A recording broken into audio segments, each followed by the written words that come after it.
So my name is Jorge Perez. I'm going to talk about some work that actually it's work by my PhD student, Bas van der Heuvel. So, and it's about deadlock freedom. It's about things that we have discussed or we have heard in different forums in the previous talk by Kirsten. So it was great to have a preamble in a way. But of course, there are also some differences. So I would like just to mention, well, I come from Groningen. This is in the north of the Netherlands. It's a great city. This is the logo of my research project. It was a 5-year program that ended in January. So and one part of the things that we did was to fund the PhD of Bas.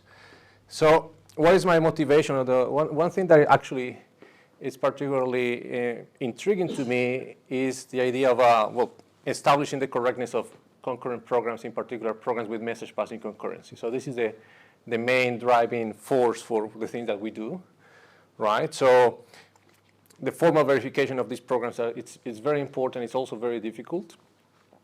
What we do in our research is mostly to stick to static approaches. So you look at a program, you try to analyze the program without executing it, try to see whether the program will be correct. The approach that we follow is as mentioned by Kirsten. So it's based on the idea of session types. Session types are a form of protocols, very compact description of what the program should do, right? And session types can be applied to enforce correctness, and correctness means different things in a concurrent setting, right? One of the important things that you would like to ensure in your concurrent programs is that, well, they never get stuck. So they essentially do what they're supposed to do. They execute as much as they are able to execute. Right, and this is informally a description of the deadlock freedom property. So the programs that never get stuck, they never get into deadlocks. And this is a very important problem in practice. So anybody, let's say, concerned with computer science should be concerned about deadlocks, right? Because many of the infrastructures that we are essentially, our society or of modern life depends on infrastructures which are concurrent, which are distributed, which exchange messages with each other. And this is extremely important in practice, right? So I'm going to talk about abstract things, but I just want to reinforce the fact that actually this is a practical-driven issue. So it's been some years ago, but there was this very detailed and very, I will say, very important analysis, empirical analysis of bugs in concurrency that was published by this author and co-authors. And essentially, the two items that I have here are extracted from their main findings. So they analyzed a large collection of code bases of distributed systems implemented in the cloud. And essentially, what they highlight is the fact that, well, many of the bugs in concurrency, they have to do with concurrent execution of multiple protocols. So the notion of protocol is important for programmers. This guides programmers in order to produce their programs, right? And there are actually many protocols that are executing in these large codes, these large code systems that are not particularly explicit to programmers. So there are many protocols that are just implicit for programmers. And there are many bugs, according to these findings, that are triggered because there are messages that are sent in the wrong order, they are sent at the wrong moment, right? Or they are sent in wrong orders. So all these things, they have to do precisely with the kind of things that session types are intended to attack, right? So I will say this is let's say, an independent and an empirical validation for why one should be focusing on trying to exclude deadlocks. So more concretely, what I would like to present today is what I would call the process calculi approach to ensuring deadlock-free programs, right? And this is a sort of recipe, right? So process calculi are these formalisms for concurrency. They are not meant really to be programming languages, right? So one should actually set up the expectations according to that. So the recipe that we will present today, it's essentially in these 3 steps. So you will assume to have, or you will define a core language for concurrency. And this core language will have some typing discipline, but you will not like that type discipline to be very stringent, because you would like this to be actually amenable for programmers, right? Then what you will do actually to have more advanced correctness guarantees, in particular deadlock freedom, is to compile those programs in this model of this first layer into process calculi specifications, which will give you an abstract model of that model of concurrency. And that at this abstract level, then you will try to enforce deadlock freedom using advanced static verification approach in particular types. Right? Well, the idea of compiling down these programs into process calculi specifications is that is the hope or the goal of actually transferring from process calculi to the programming language the guarantee of deadlock freedom. Right? This is a potential use of process calculi today, right? And then, and it's not something that we claim to be the first in being doing. I mean, actually, many people working in actually practical aspects of process calculi actually do this for programs like for languages like Go and similar. In particular, what I would like to present today is essentially an instantiation of this recipe using a couple of formal models, right? The first one is called last, and this is a core language with functions and asynchronous concurrency. Asynchrony in this setting means that we don't assume that messages are received every time that or as soon as they're sent. So they live temporarily in buffers before a recipient gets a hold of a message, right? I will explain how this last is actually this core language for concurrency that I'm mentioning here in this first layer, right? Then I will give a type system for last, and I will show that it's limited. In particular, it doesn't ensure deadlock freedom. Then I will give the key ideas about a process calculi model that ensures deadlock freedom by typing, and this model is called APCP. And the intention of appealing to this more abstract layer is, again, to transfer the deadlock freedom guarantee from APCP to last. Okay, so this is kind of the goal for today. Please don't be intimidated by the fact I have 50 slides. I will just try to give you the key ideas on the different parts. And if there are any questions, please don't hesitate to interrupt me. I would like to start by saying that this is Bas. Actually, he did most of the work, right? So the credit should be given, right? So all the things that I'm mentioning today, they appear actually in his thesis. He will defend next week. And actually, it's a sort of culmination of different papers that we published together. And so essentially, all the great ideas are his. The bad presentation is mine.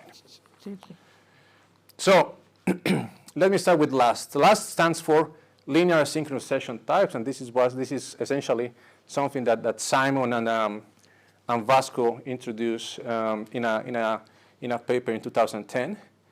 What they introduced was a call by value language, right? So we decided to move into a call by name variant for good reasons that should become clear later, right? There are a number of novelties. The main thing, or there are essentially two main aspects in which we depart from their design. The first is this use of explicit substitution in order actually just to have a more gradual or delayed style of handling substitutions within a term. You can think of last as being a lambda calculus with concurrency, and in that sense you need to, and as usually in the lambda calculus you have the issue of substitution, how to handle substitution, right?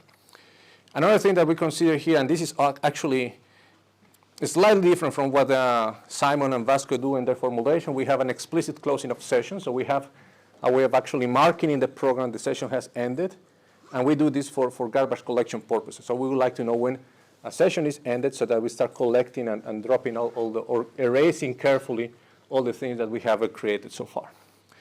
And the idea in this kind of languages is that you will have a lambda calculus foundation, so you will have sequential terms, and then you will get communication and concurrency by organizing those terms into parallel structures that are called configurations.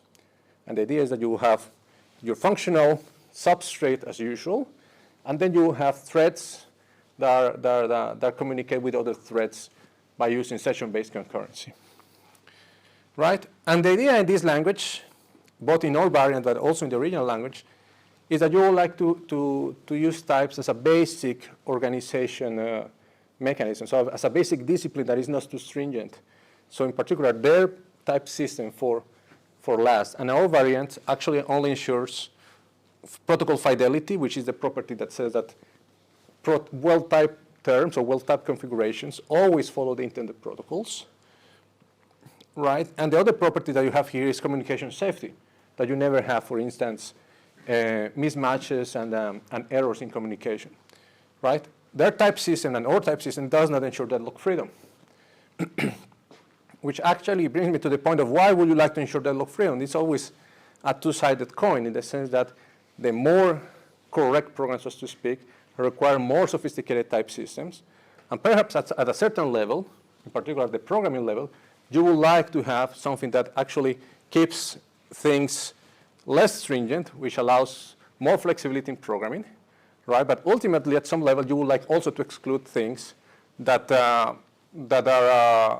incorrect from the point of view of deadlock freedom. So you would like to strike a good balance between the kind of things that your type system does and the kind of things that, and the kind of correctness properties that are relevant to you.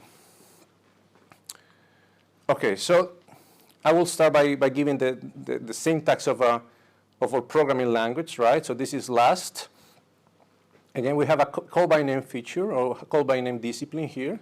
So this is the, let's say, the sequential fragment of last, right? The only standard thing or non-standard thing or semi-standard thing is these explicit substitutions, right? So you have the usual abstraction, application, pairs, ways of deconstructing pairs.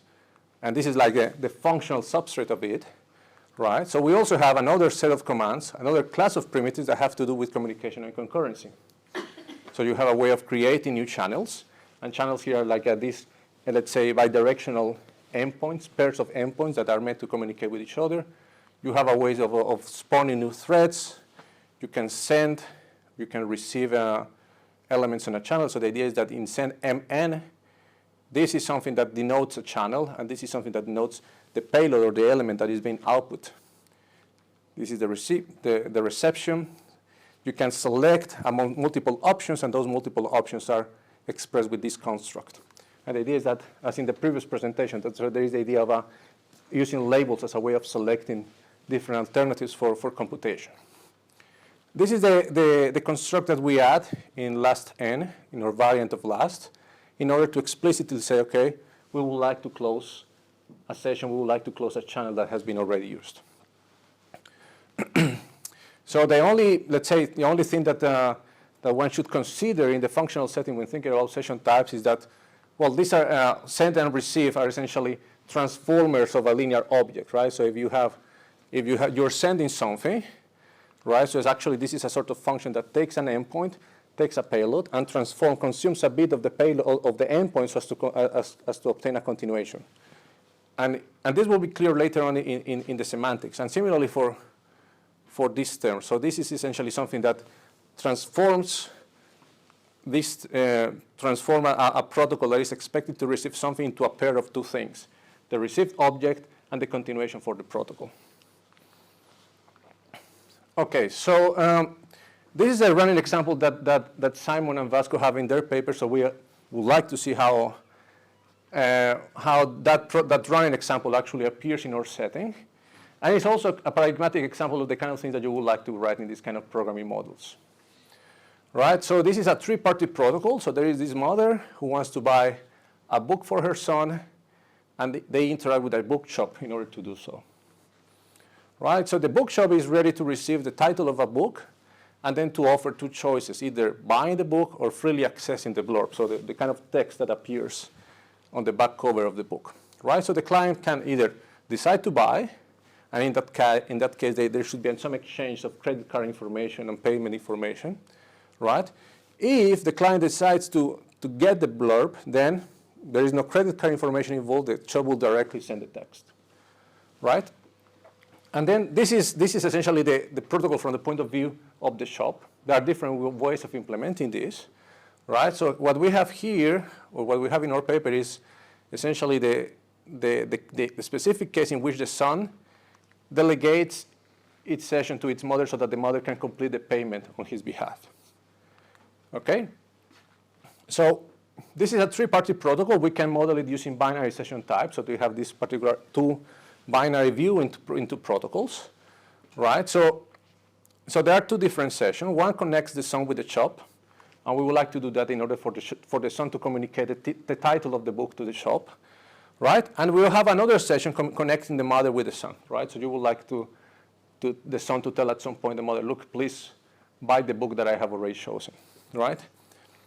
You can actually come up with different implementations, but the one we have represented here involves 3 terms called shop, mother, and son, and they are put together into what we call configurations. And essentially, this configuration tells you, well, we will have a new channel called S and S prime, and this will be the one between the shop and the son. We have another channel called M and M prime that connects the son and the mother, right? And therefore, the son has two different sessions. One to communicate with the son, with the shop, and another to communicate with the mother, right? So this is potential code for the son, right? So this is the main driving agent in this interaction, right? So this is the son who wants to buy the book Dune. And what is the idea here? So remember that S is the session that the son will use in order to communicate with the shop.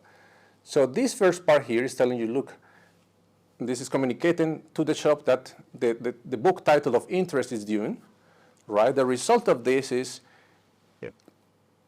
well, we have an endpoint S prime, right? After this send operation, this endpoint will get consumed a bit, and the residual of that operation is going to be S1 prime, right? So this is the rest of the protocol that we're interested in. This endpoint is used in order just to select the option of buying. After performing that communication action, the current status of the protocol will be represented by this endpoint S2 prime. So this is like the residual of what's going on. At this point, the son will say, well, I have already communicated the title. I have already decided to buy it. I will contact my mother so that the mother can actually complete the transaction on my behalf. And this is what is happening here. This is the son sending to his mother the remaining part of the communication with the shop, right? And after that, well, the protocol with the mother will evolve into a state described by M1 prime. And at that point, because the session channel has been delegated, so the mother will communicate with the shop to complete the protocol. And then essentially what remains to happen here is the mother will receive the book and then will send it to the son by means of this specific action. And at the end, what we have is that also the session with the mother is closed, and then we have the result of we will have the value that is returned after this part. Right, so then we have a corresponding code for the mother, right? So this is the mother receiving something along, so receiving at this point. So this send here is actually to be, you are complementary to this input here. So at this point, the mother receives the endpoint in order to communicate with the shop, interacts with the shop, and then returns the result to the son. For completeness, this is the code of the shop, right? So the shop, as described at the beginning, then it's ready to receive a title, right? And on the basis of what the client decides either to buy or to see the blurb, then a different protocol will be executed. Okay? So this is the kind of things that we are able to express in LAST, and it's fairly close, I will say, to the original LAST by Simon and Vasco. What we will do differently is to give a different semantics and to give something that actually is more amenable to an interpretation as processes, right? So how to give semantics? So I would not like to go into detail. Or actually, we would like to go into details, but I won't have enough time. So I would like to give you the key ideas of how this works, right? So as we discussed, so there are 2 layers into the language. So there is the functional part and there is the communication part.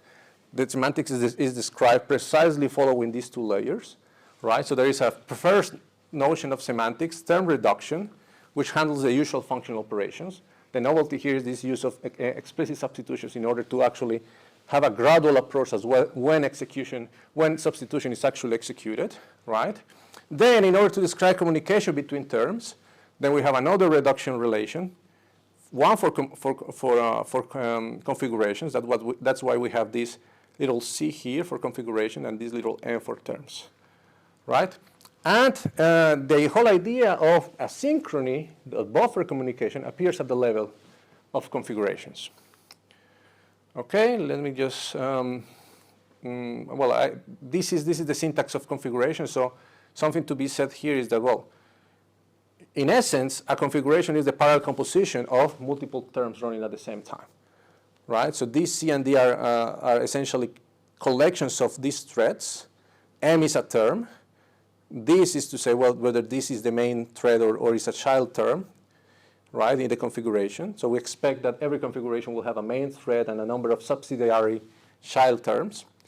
This is our way of expressing asynchronous. So what this says is that in the configuration C, there is one buffer connecting two endpoints, X and Y, and the buffer currently contains this sequence of messages described by this M. And the idea is that these messages can be either terms or can be labels as in the selections. And this is the explicit substitution at the level of configurations. Okay, so this is term reduction. This is fairly standard. If you're a bit familiar with functional programming, this is not surprise. This is the main difference here is that, well, every time that when you see a beta reduction, essentially what you will obtain is not a substitution, but an explicit substitution. Right, so this is our notation to express explicit substitution. This is for the deconstruction of pairs. And what we would like with explicit substitution is that the substitution is actually enforced when this mechanism for explicit substitution is actually near the variable that you want. So you don't want to realize the substitution at this moment. You would like to have this substitution closer to the variable involved. Okay, and this is a main difference that actually helps us to have a closer connection with the process model, right? So in a way, you could see these kind of design decisions as a way of retrofitting the good design decisions that are in the lower level of process calcula, right? Then what happens with the semantics at the level of configurations? Then you have another set of constraints, right, or another set of design decisions. This is, for instance, how you will create a new endpoint, a new pair of endpoints in a configuration. So this F, it's a reduction context for configurations, and what it does is to essentially set up this buffer involving two French names X and Y. The buffer is directed, so it will receive messages from one side as put by X, and Y will take some messages from this direction. It is created empty, and this is not our notation for the empty buffer. Right, and then what we do is to assign this pair of endpoints in the respective position. Communication is asynchronous. What means is that whenever we have a send expression like this, so this is sending M along X. So what happens here is that we assume that there is already an already set up buffer, and what we do is to add, after reduction, what we do is to add that message at the end of that buffer. So this list of messages gets enlarged with the M that is mentioned here. Okay, and reception means essentially taking one message from the buffer, right? So this is why we're interested in having this ordered list of messages, and reception essentially takes the message that is on this extreme of the buffer. Okay, so this is sending and receiving. Can I ask you? Yeah, sure. Why do you pair M and Y to a receiving? What do you mean pair? So, like here? On the right. After the receive, why don't you just get N? That's a good question, because actually what you would like to have is not only what you're receiving, but also like the status of the endpoint afterwards.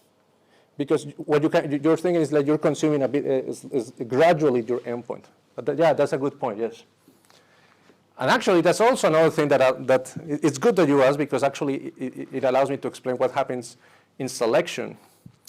In selection, it's similar from the point of view of sending, right? So a selection will essentially buffer this message L into the respective queue, if you want.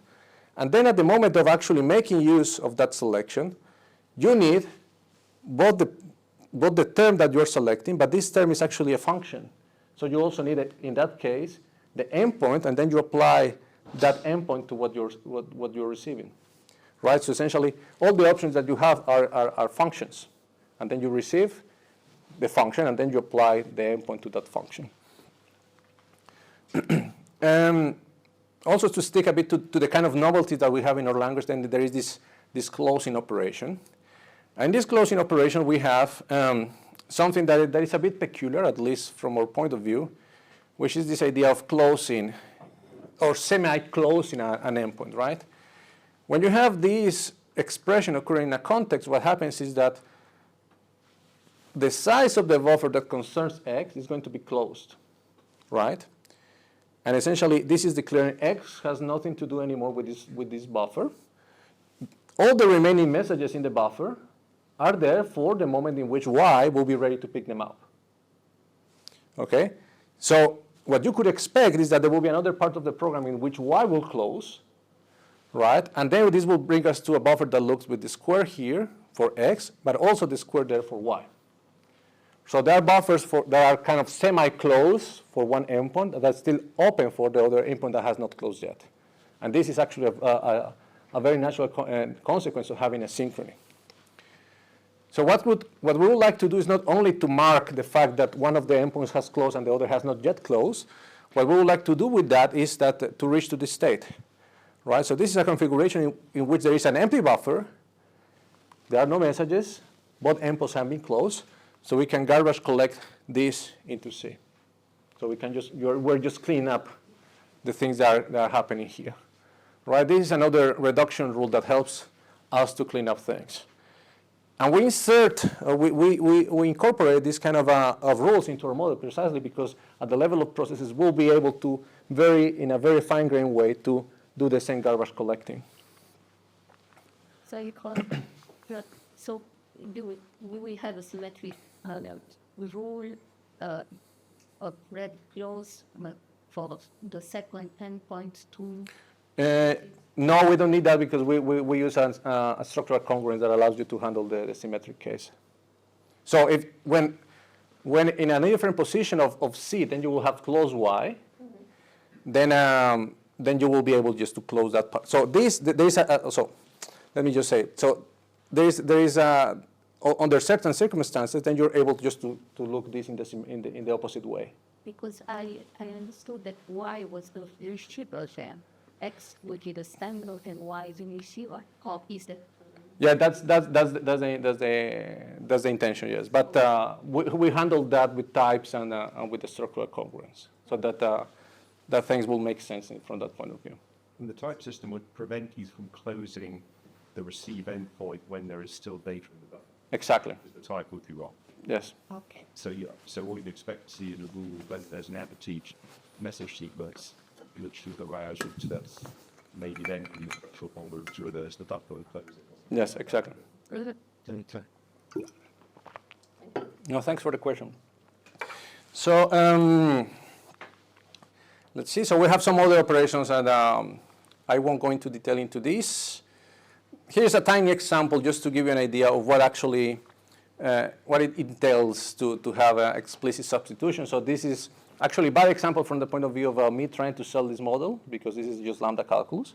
But it's a good example just to illustrate the idea of explicit substitutions, right? So an explicit substitution, what it does is just to leave to the intended substitution, just to keep it around in the term until the variable that concerns the substitution, in this case X, essentially the explicit substitution gets close to that. So in this this is pure beta reduction, right? So opening up, so you have the expected substitution here, but this is going to be explicit. Then we have a number of congruence rules that actually will allow you to push those explicit substitution until the right moment, right? At this point, then the substitution will take place, right? Then we'll have another beta reduction, and then again you will induce another explicit substitution, right? So the idea is that we would like to have things in a fine-grained point of view that is also going to be convenient when formalizing the properties of the process interpretation of these functional terms with concurrency. We can revisit the bookshop scenario that that I gave before, but there are a number of reductions that are interesting, but I will just skip for the sake of time. Let's see. We can return to this example if there is time. Now, let's move to the type system, right? So the type system, as I mentioned, it's the basic thing that you would like to have. So you would like to ensure that protocols are followed, that you're never sending wrong communication messages, and so on. So because our language has this very clear defined interface between functional terms and communication terms, then it's not too surprising to see that the types of the language actually have an interdependence between functional types and session types, right? The functional types are fairly standard. What may be new to you is these session types, which actually are meant to discipline the communication across threads. So this is the standard notation for sending and receiving types, right? The idea is that these are types that will be attached to an endpoint. This is the endpoint that sends something of type T and then continues as S. This will be attached to an endpoint that receives something of type T and then continues as S. These are two types for selecting and receiving labeled communication. This is the type N that describes the type of an endpoint that has completed its purpose, right? So in our formal machinery, we use this square actually to denote a type AND that is associated with one of these buffers that have been closed. Okay, and it's actually just a technical mechanism just to formalize everything. In the world of session types, as you may know, so there is this very strong principle of duality. Duality at the level of types is used to characterize the fact that at runtime, you will never have incompatible behaviors, right? So this overline over the type describes the dual or the mirror behavior of a given type. So the dual of output is input, the dual of input is output, and end is self-dual. Okay, because of the different architecture of the different things in last, we'll have typing that comes in different shapes. First, there is the typing for terms, right? So you have the expected, I will say, kind of judgment. So you have that M is of type T and subject to gamma, which is a list of variable type assignments. Then you also need types for the buffer channels, and this is a bit more interesting, right? So this is the type of a buffer that contains messages that are described by this S here, and they are subject to, let's say, to the behavior that is expected of the buffer after these messages have been executed or have been output. And then we have also a typing judgment for configuration.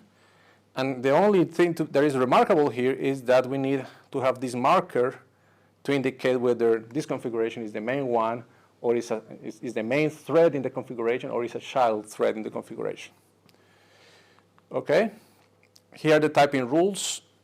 Not particularly surprising. This is the functional fragment. We do have a typing rule for explicit substitution, but that's not particularly interesting. Let me see what could be interesting here. For instance, the typing for receiving. So this is related to Alan's question, right? So what you would like to have after reception is to have a pair in which you receive something of type T, and then you have a continuation for the rest of the protocol. This also makes clear the fact that when offering a labeled set of options, each of these options are actually functions. So you're expected to receive an endpoint and then to continue as a type U. Okay. Then we have, because of our design of this half or semi-closed or half-closed sessions, then we will have to have special rules for the case in which this may happen. Okay. So for instance, this is the rule that we use when one endpoint has been closed, but the other maybe is still open, and the other way around. Okay, so let me try to jump to one example. Let me see if there is anything interesting here. Okay, so this is more on the development of the running example. I won't go into this. I would like to show you how we use the typing rules here, right? So this is our typing. Or typing for a configuration in which there is a main part of it, And so this is the main thread, which is this full marker here, right? And then we have this child thread that is child. And we know it's a child thread because there is this empty marker here. It's a configuration because there is this spiral composition between two different threads, right? So this is the situation in which the endpoint Y has already received all the things that they wanted to receive, but you have not closed it yet. So the idea is that after closing, because of this instruction, or this expression close Y, then this Y here will become, by the operational semantics, another square, right? And then what we do here is to use the typing rule to express that the session it's half closed on one end, right? So one part has end, the other part has the square, right? And this is the typing for the rest of the elements in this configuration. Okay, it's a sort of tiny example, but it shows you how, in particular, these specific rules, which are new in our formulation, appear in the typing of processes. Cinzia, you need to tell me when I need to stop. Yes. I think in 10 minutes. Okay, so I will just wrap it up gradually by telling you what the key message here. So I have told you a lot about Last, and Last, it's a language that satisfies, or the type system for Last ensures that well-typed configurations ensure protocol fidelity and communication safety, but not deadlock freedom. Right? So this is a tiny example of a deadlocked configuration. Right? So this is a term, M, that has two sort of parameters. And the idea is that in M, you send something on A, then you receive something on B, and then you close both sessions. Okay?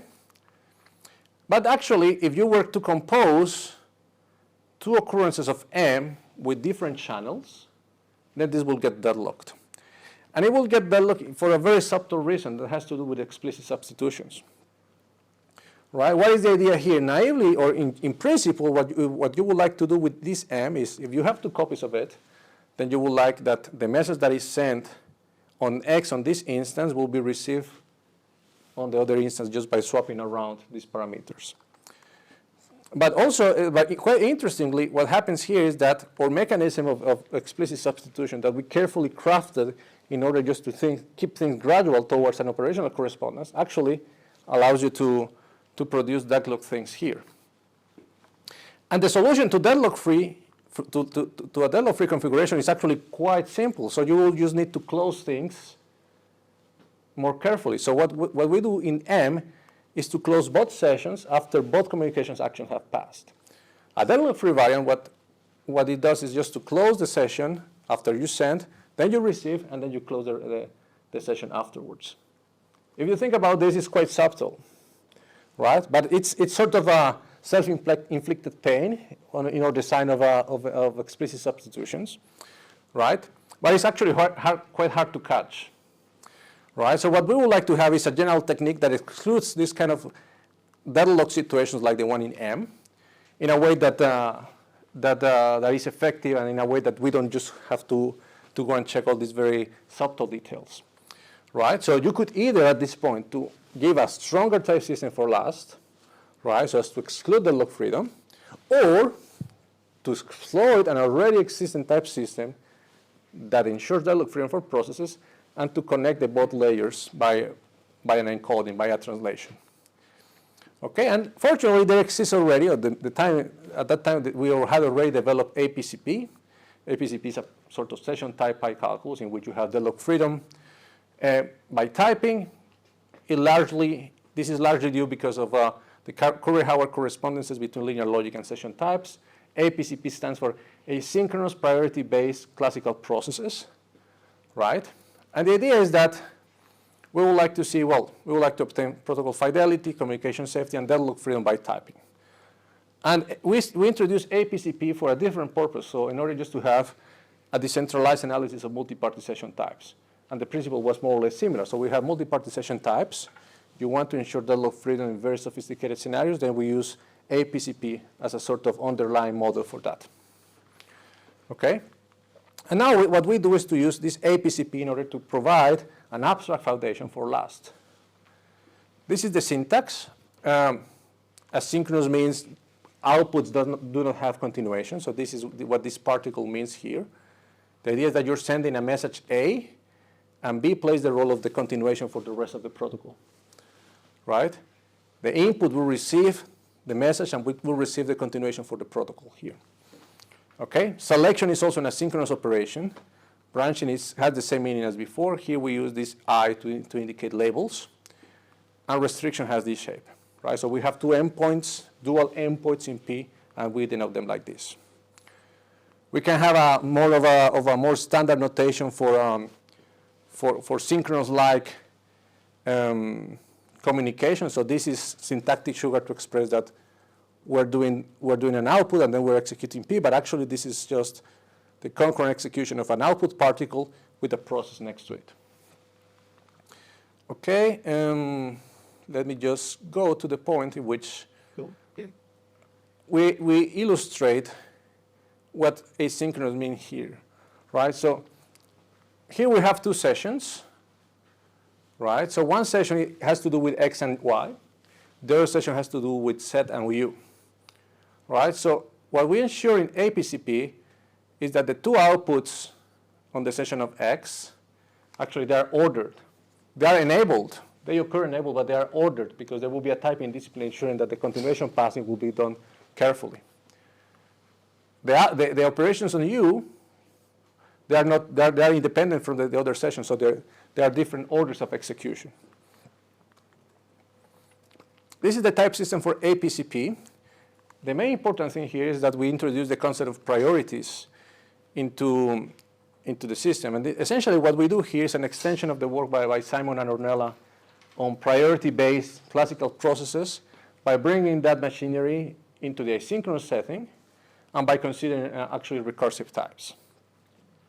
So this is what session types look like at the level of APCP. So they have this notation of linear logic propositions, right? And they have the expected duality that come from linear logic, now let's say annotated with the priorities that we will use in order to exclude the circular dependencies that come for deadlocks, right? The idea is that priorities will essentially give you a linear order on when you should execute communication actions, so as to be able to detect when there are like circular dependencies between actions. Okay, let me just jump. Let me just give you a couple of typing rules. This is what priority checking means in APCP. What you would like to have is that every output operation and every input operation, actually they have a priority. They have to match in order for things to be dual, right? And then you would like to ensure that there is a linear order on the priorities that you have in your process. In the asynchronous setting, you don't have a continuation. So what you check is simply that the priority of the specific action, in this case output, is less than the priorities involved in these types A and B. Okay? In the case of reception, then you have a continuation, and then you can check the priorities that may be mentioned for the typing of P. Here they're represented by gamma. So you do a bit of less of priority checking because you don't have continuations.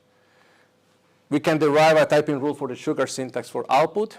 This is not very surprising.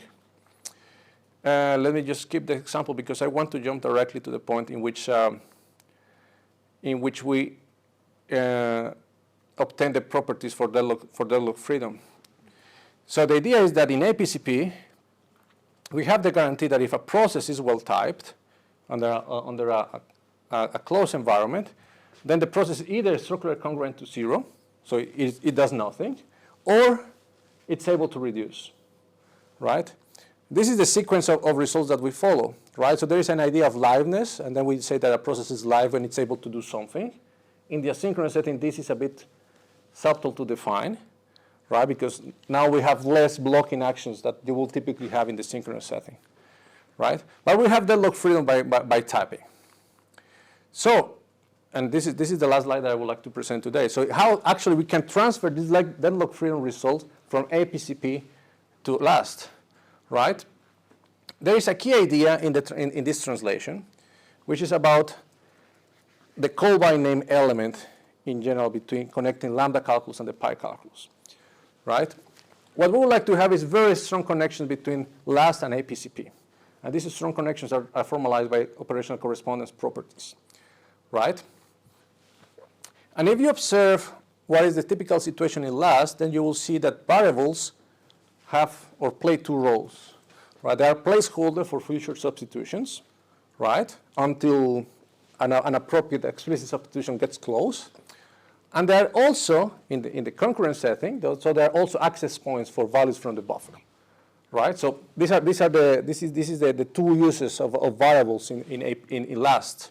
So what we would like to do in APCP is to consider this dual character of variables in last, and to have ACP, so every variable x in last will become an endpoint called x in APCP that will either enable the translation of an explicit substitution or enable interaction with the translation of buffers, right?